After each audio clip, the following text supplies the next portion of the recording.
கிராம கமிட்டி உருவாக்கம் அந்த திட்டத்தை பற்றிய ஒரு குறைபாடு. ஒவ்வொரு சட்டமன்ற தொகுதிக்கும் வார்டுகளுடைய தலைவர்கள், செயலாளர்கள், பொருளாளர் யாரு, இதெல்லாம் காங்கிரஸ் கட்சிக்கு ஒரு பெரிய மறுமலர்ச்சி உண்டு. வணக்கம். இன்று திரு பீட்டர் அல்போன்ஸ் அவர்களை சந்திக்கிறோம். அவருடன் ஒரு உரையாடல். வணக்கம். வணக்கம். வணக்கம். கிராம கமிட்டி உருவாக்கம், அந்த செயல் திட்டம், அதன் இலக்குகள், அதை பற்றி கொஞ்சம் சொல்லுங்கள். அதாவது நீண்ட நாட்களாக காங்கிரஸ் கட்சியினுடைய அடிக்கட்டு கிராம கமிட்டிகள் இவைகளெல்லாம் சீரமைக்கப்படாமலே ரொம்ப நாளாக இருக்குது. அங்கங்கே சில இடங்களில் கமிட்டின்னு இருக்கும், ஒரு தலைவர் இருப்பார், அவரோட முழுமையான ஒரு கமிட்டி இருக்குமானால் பல இடங்களில் இல்லை.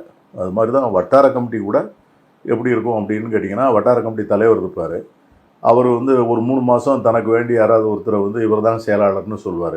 பிறகு அவங்க எங்கேயாவது போயிட்டாங்கன்னா இன்னொருத்தர் துணைத் தலைவர்னு சொல்லுவார், இன்னொருத்தர் செயலாளர்னு சொல்லுவார். நம்ம தமிழ்நாடு காங்கிரஸ் கட்சி அலுவலகத்தில் இந்த மாதிரி ஒவ்வொரு ஊர்லேயும் கிராம கமிட்டி தலைவர் யார், வட்டார கமிட்டி தலைவர் யார், பேரூராட்சி கமிட்டி தலைவர் யார், நகர காங்கிரஸ் கமிட்டி தலைவர் யார், நகரத்தில் இருக்கிற வார்டுகளுடைய தலைவர்கள், செயலாளர்கள், பொருளாளர் யார், இதெல்லாம் நம்மகிட்ட எந்த விதமான டேட்டாவும் நம்மகிட்ட டீட்டெயில்ஸும் தமிழ்நாடு காங்கிரஸ் கட்சி அலுவலகத்துலேயும் இல்லை. இது தொடர்ந்து, அதாவது இதில் இது யார் தவறு அதெல்லாம் நம்ம சொல்ல, இப்போ நானே காங்கிரஸில் தான் நம்ம இருந்திருக்கிறோம், இதை பற்றி யாரும் சிந்திக்கலை. இடையில பூத் கமிட்டின்னு நம்ம பேச ஆரம்பித்தோம். இந்த பூத் கமிட்டிங்கிறது எப்படின்னு கேட்டிங்கன்னா, அது தேர்தலோடு முடிஞ்சு போகும். தேர்தலுக்கு பிறகு அந்த பூத் கமிட்டிக்கு எந்த விதமான ரெலவன்ஸும் இல்லை, அந்த ஊரில் அதுக்கு எந்த விதமான தேவையும் இல்லை. ஆனால் கிராம கமிட்டிங்கிறது என்னன்னு கேட்டிங்கன்னா, நம்ம பேசிக்கலாக என்ன சொல்கிறோம் அப்படின்னா, ஒரு பஞ்சாயத்து கமிட்டின்னு சொல்கிறோம். பஞ்சாயத்து கமிட்டி முதல்ல ஒரு பஞ்சாயத்துக்குள்ளே 2-3 சிற்றூர் இருக்கும், அந்த ஊர்லேயும் ஒரு கமிட்டி அமைப்பதற்கான ஸ்ட்ரென்த் இருந்தால் அதான் முக்கியம். ஒரு தலைவர் மட்டும் வச்சுக்கிட்டு அது ஒரு கமிட்டின்னு சொல்லக்கூடாது. நம்ம ஒரு ஸ்ட்ரக்சர் கொடுத்துருக்கோம். இப்போது ஒரு கிராம கமிட்டினா அது எப்படி இருக்கணும், ஒரு தலைவர், ஒரு உபத்தலைவர், 2 செயலாளர், ஒரு பொருளாளர், 5 செயற்குழு உறுப்பினர், இவ்வளோ பேர் இருந்தால் தான் அந்த கமிட்டி. இப்போ இதே மாதிரி ஒரு கமிட்டியை ஒரு பஞ்சாயத்து கீழே இருக்கிற ஒரு சிற்றூர்லேயும் அமைக்க முடியும், ஹேம்லெட்னு சொல்லுவோம் ஆங்கிலத்தில். அங்கேயும் அமைக்க முடியுமானால் அங்கேயும் ஒரு கமிட்டி வச்சுக்கலாம். ஆனால் குறைந்தபட்சம் ஒரு பஞ்சாயத்துக்கு ஒரு கமிட்டி தேவை. ஏன்னு கேட்டிங்கன்னா, இன்றைக்கி தமிழ்நாட்டில் ஏறக்குறைய 13,000 கிராம பஞ்சாயத்துகள் இருக்குது. இந்த 13,000 கிராம பஞ்சாயத்துக்கள்லையும் இதன் மூலமாகத்தான் அரசினுடைய அத்தனை திட்டங்களும் நிறைவேற்றப்படுகின்றன. இப்போ மகாத்மா காந்தி தேசிய ஊரக வேலைவாய்ப்பு திட்டம், அது நிறைவேற்றப்படணும்னா அந்த கிராம ஊராட்சி தலைவர் மூலமாகத்தான் அந்த திட்டம் செயல்படுத்தப்படுகிறது. அப்போ அந்த ஊரில் அந்த திட்டத்தை பற்றிய ஒரு குறைபாடு இல்லை, அந்த திட்டத்தில் 2 பேர் விடுபட்டு போயிருக்கிறாங்க, சம்பளம் சரியாக கொடுக்கல, அப்போது அந்த ஊராட்சி மன்ற தலைவர் நம்ம கட்சிக்கார் உள்ளவர் இல்லைன்னு வச்சுங்க, அவரிடம் போய் யார் பேசுவதற்கு காங்கிரஸ் கட்சியில் ஒரு ஆள் வேணும். இப்போ நம்ம என்ன சொல்கிறோன்னா, இந்த கிராம கமிட்டி தான் காங்கிரஸ் கட்சியினுடைய அங்கீகாரம் பெற்ற, அதிகாரம் பெற்ற கிராம அமைப்பு. இது அங்கே களத்தில் பணியாற்றும், பல்வேறு திட்டங்கள் எப்படி செயல்படுதுன்னு சொல்லி மக்களுக்கும் அந்த அரசு நிர்வாகத்திற்கும் இடையில ஒரு பாலமாக அல்லது ஒரு தூதுவர்களாக அவர்கள் செயல்படுவார்கள். காலம் போகின்ற போது இந்த கமிட்டியில் உள்ளவங்களே ஊராட்சி மன்ற தலைவராக, வார்டு உறுப்பினராக வருவதற்கான வாய்ப்புகள் வரும். ஏன்னா அவங்களுக்கு மக்கள்கிட்ட ஒரு நெருக்கம் வரும். அவங்க இன்றைக்கி ஒரு பிரச்சனைனா நம்ம சட்டமன்ற உறுப்பினர் இருந்தால் அவர்கிட்ட சொல்லலாம், நம்ம நாடாளுமன்ற உறுப்பினர் இருந்தால் அவர்கிட்ட சொல்லலாம், அது இல்லைன்னா தமிழ்நாடு காங்கிரஸ் கட்சி தலைவருக்கு தெரிவிக்கலாம்.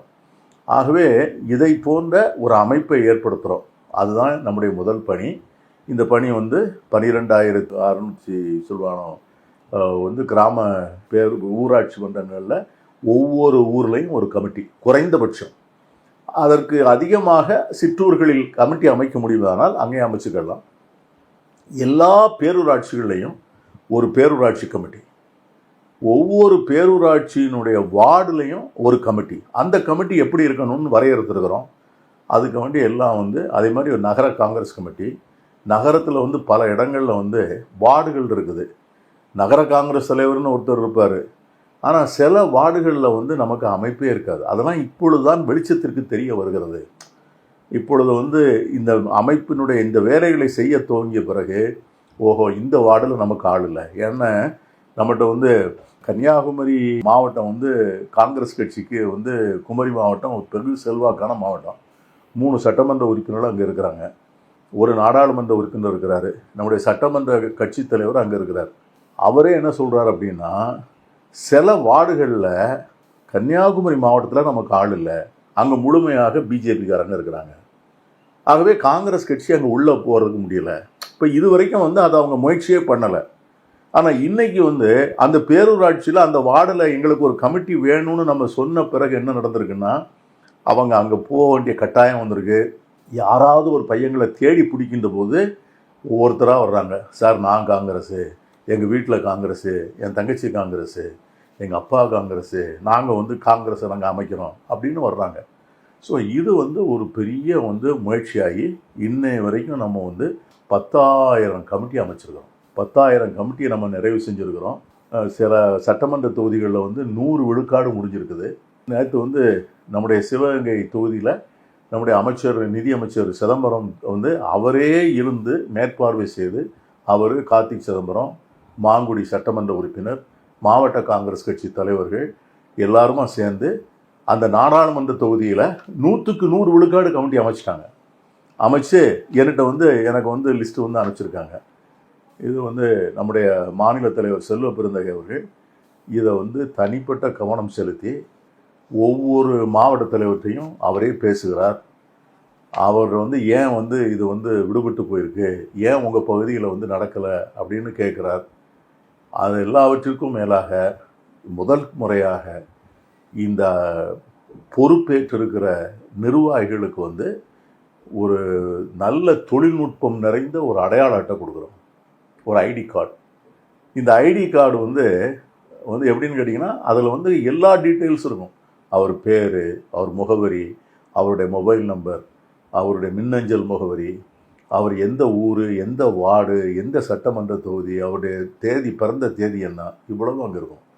இந்த கார்டு வந்து ரொம்ப பொருட்செலவில் தயாரிக்கப்படுகிறது. நான் கூட நம்முடைய தமிழ்நாடு காங்கிரஸ் தலைவர் செல்வ பெருந்தகை சொன்னேன், இது ரொம்ப காஸ்ட்லி ஆகுமே, நம்ம ஏறக்குறைய வந்து லட்சக்கணக்கான கார்டு போட வேண்டியிருக்குமே. அதனால் அவர் சொல்கிறாரு, என்ன பொருட்செலவாயிட்டாலும் பரவாயில்ல, நம்ம இதை கண்டிப்பாக செய்யணும்னு சொல்லி இன்றைக்கி வந்து பெரிய ஏற்பாட்டில் அதை செஞ்சு கொண்டு இருக்கிறோம். ரொம்ப சக்ஸஸ்ஃபுல்லாக போயிருக்குது. இது வரைக்கும் வந்து நேற்று வந்து முந்தா நாள் தாம்பரத்தில் வந்து பெரிய நிகழ்ச்சி நடத்தி தமிழ்நாடு காங்கிரஸ் கட்சி தலைவர், மேலாண் நிதியமைச்சர் சிதம்பரம் அவர்கள் எல்லாரும் போய் அந்த மாவட்ட காங்கிரஸ் கட்சி தலைவர் செந்தில் ஏற்பாட்டில் தாம்பரம் சட்டமன்ற தொகுதிக்குள்ள அத்தனை பேருக்கும் அந்த 10% கான்ஸ்டியூன்சி அது அங்கே முடிஞ்சிருக்குது. ஏற்கனவே அதுக்கு 15 நாளைக்கு முன்னால் பல்லாவரம் சட்டமன்ற தொகுதியில் கொடுத்தோம், அது வந்து 10% முடிஞ்சிருக்கு. இப்போ சென்னையை நீங்கள் எடுத்துக்கிட்டிங்கன்னா ஒரு 4 அசம்பிளி செக்மெண்ட்டை தவிர சென்னையில் உள்ள எல்லா அசம்பிளி செக்மெண்ட்லேயும் வேலை முடிஞ்சிருக்குது. எல்லா மாவட்ட தலைவர்களும் அதுக்காக வேண்டி ஒத்துழைப்பு கொடுத்துருக்காங்க. ஒரு சில இடங்களை தவிர அந்த இடங்களுக்கு ஏற்பாடு செய்து கொண்டு இருக்கிறோம். ஏறக்குறைய ஒரு 28-29 சட்டமன்ற தொகுதிகளில் 100 விழுக்காடு முடிச்சிருக்கிறோம். ஸோ இந்த பணி வந்து நடக்குது. இந்த பணியை பார்ப்பதற்காக நாங்கள் வந்து தமிழ்நாடு காங்கிரஸ் கட்சி தலைவர் செல்வ பெருந்தகை அவர்கள் என்னுடைய தலைமையில் ஒரு 17 பேர் கொண்ட ஒருங்கிணைப்பு குழுவை வந்து நியமித்திருக்கிறார். இந்த ஒருங்கிணைப்பு குழுவில் 13 பேருக்கு வந்து ஒவ்வொருவருக்கும் 3 நாடாளுமன்ற தொகுதி வந்து ஒதுக்கப்பட்டிருக்கிறது. அவர்களை வந்து பெருங்கோட்ட அமைப்பாளர் அப்படின்னு அவங்க சொல்கிறோம். அந்த பெருங்கோட்ட அமைப்பாளர்களுக்கு கீழே ஒவ்வொரு நாடாளுமன்ற தொகுதிக்கும் ஒரு நாடாளுமன்ற தொகுதி அமைப்பாளர்.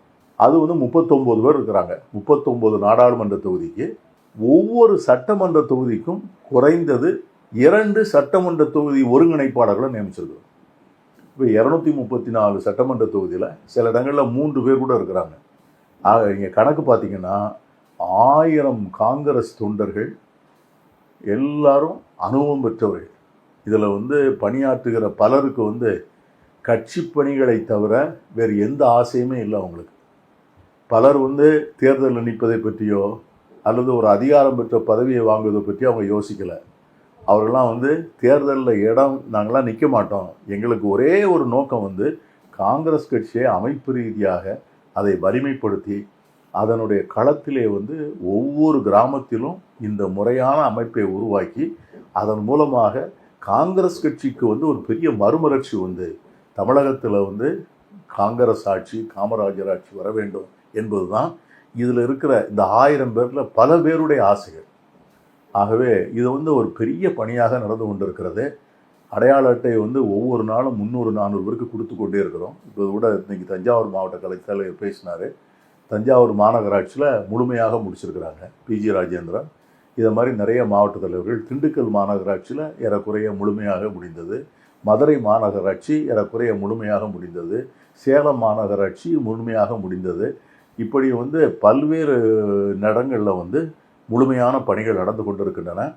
இவ்வளவு நாளைக்கு பிறகு நாம் வந்து காங்கிரஸ் தொண்டர்கள் ஆட்சியில் இல்லை, அதிகாரத்தில் இல்லை, எந்த விதமான வருமானம் எதுவும் இல்லை. ஆனால் காங்கிரஸ் பணி என்று கூப்பிட்ட உடனே இவ்வளவு பேர் களத்திற்கு வருவது இந்த இயக்கத்திற்கு கிடைத்திருக்கிற மிகப்பெரிய வரம்.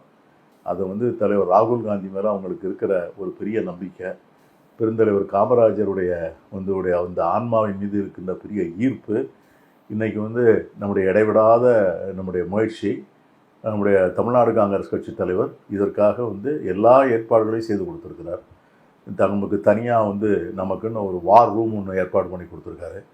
அதில் வந்து நம்ம வசந்தராஜுடைய ஏற்பாட்டில் அங்கே வந்து நம்முடைய நண்பர்கள் உட்கார்ந்து ஒவ்வொரு வருகின்ற, அதாவது ஒரு ஊரில் கமிட்டி அமைச்சோன்னு பேர்கள் அனுப்புகிறாங்கன்னு வச்சுங்க, அதை பார்த்த உடனே அந்த மொபைல் நம்பருக்கு ஃபோன் பண்ணி, இந்த ஊர் உங்களுக்கு உங்கள் நம்பர் தானா, நீங்கள் காங்கிரஸில் இருக்கீங்களா, உங்களுக்கு பதவி இருக்கான்னு வெரிஃபை பண்ண பிறகு தான் நாங்கள் வந்து அதை வந்து வசந்தராஜருடைய டீம் வந்து அதை ஏற்றுறாங்க.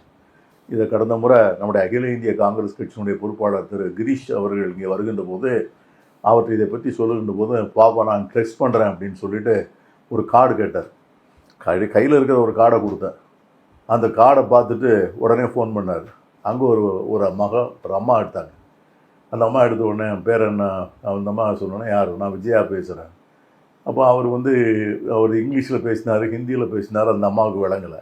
அந்த அம்மா ஒன்றும் சொல்லலை. பிறகு நான் வந்து அது ஒன்று என்ன செஞ்சதுன்னா அவருடைய கணவர்கிட்ட கொடுத்துருச்சு போனேன். அவர் கணவர் வாங்கின உடனே நான் வந்து போன வாங்கி, ஐயா நான் பீட்டர் அல்ஃபோன்ஸ் பேசுகிறேன்னு உடனே அவர் உடனே ஐயா நான் தான் ஐயா பேசுகிறேன், என் மனைவி தான் ஐயா காங்கிரஸில் வைஸ் பிரசிடெண்ட்டாக இருக்குது அப்படின்னு அவர் சொன்ன உடனே கிரீஷுக்கே ரொம்ப, அவருக்கு அகில இந்திய காங்கிரஸ் பொறுப்பாளருக்கு மிகப்பெரிய ஆச்சரியம். அவர் உடனே என்ன பண்ணார்னா, இதை வந்து இந்தியா முழுவதும் செய்யணும். இப்போ அன்றைக்கி கூட நான் வந்து நம்முடைய தமிழக காங்கிரஸ் கட்சி தலைவர் டெல்லிக்கு போயிருக்கும்போது பல பேர் வந்து அவற்றை இதை பற்றி விசாரிச்சிருக்கிறாங்க அகில இந்திய காங்கிரஸ் கட்சி அலுவலகத்தில்.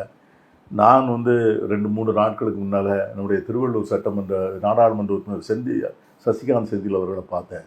அவரும் நான் சொன்னதை ஒத்துக்கிட்டார். அதாவது பூத் கமிட்டிங்கிறத விட்டுட்டு இனிமேல் வந்து நம்ம கிராம கமிட்டிங்கிறத தான் நம்ம வந்து ஃபோக்கஸ் பண்ணணும், அதுதான் நல்லா இருக்கும்னு சொல்லியிருக்காரு. ஆகவே இது ஒரு பெரிய இயக்கமாக நடந்து கொண்டு இருக்கிறது. ஏறக்குறைய 41-43% தாண்டி இருக்கிறோம். இந்த மாதத்துக்குள்ளே வந்து நாங்கள் ஒரு 60-70% வந்துடுவோம்னு நினைக்கிறேன். ஒரு மகத்தான பணி. அதுக்கு பிறகு இந்த அமைத்தவர் இதில் என்ன பெரிய வந்து ஒரு சேலஞ்ச் நமக்கு இருக்கிற சவாலுன்னா, இதை அமைத்திருக்கிற இவங்களுக்கு என்ன வேலை கொடுக்குறது, அவங்களுக்கு என்ன வேலை திட்டம். இப்போ நீங்கள் பார்த்தீங்கன்னா இது கம்ப்ளீட்டாக முடியும் போது ஒரு 2 லட்சம் காங்கிரஸ் தொண்டர்கள் நமக்கு கிடைப்பாங்க குறைந்தபட்சம். அந்த 2 லட்சம் காங்கிரஸ் தொண்டர்களுடைய முகவரி, மொபைல் ஃபோன், அவங்க எல்லாரும் காங்கிரஸ் என்கிற பெருமையோடு ஒரு ஐடி கார்டோடு அவங்க தயாராக இருக்கிறாங்க வேலை செய்வதற்கு. அவர்களுக்கு என்ன வேலை திட்டம், அது வந்து தமிழ்நாடு காங்கிரஸ் கட்சி அதை பற்றி யோசித்து கொண்டு இருக்கிறது. தலைவர் வந்து தமிழ்நாடு காங்கிரஸ் தலைவர் செல்வ பிறந்தவர்கள் அதற்காக சில திட்டங்களை தீட்டி அகில இந்திய காங்கிரஸ் கட்சி அனுமதியோடு அதை வரக்கூடிய நாட்களில் நிறைவேற்றிருக்கிறார். நீங்கள் காங்கிரஸ் பேரியக்கத்தில் சேர்ந்தது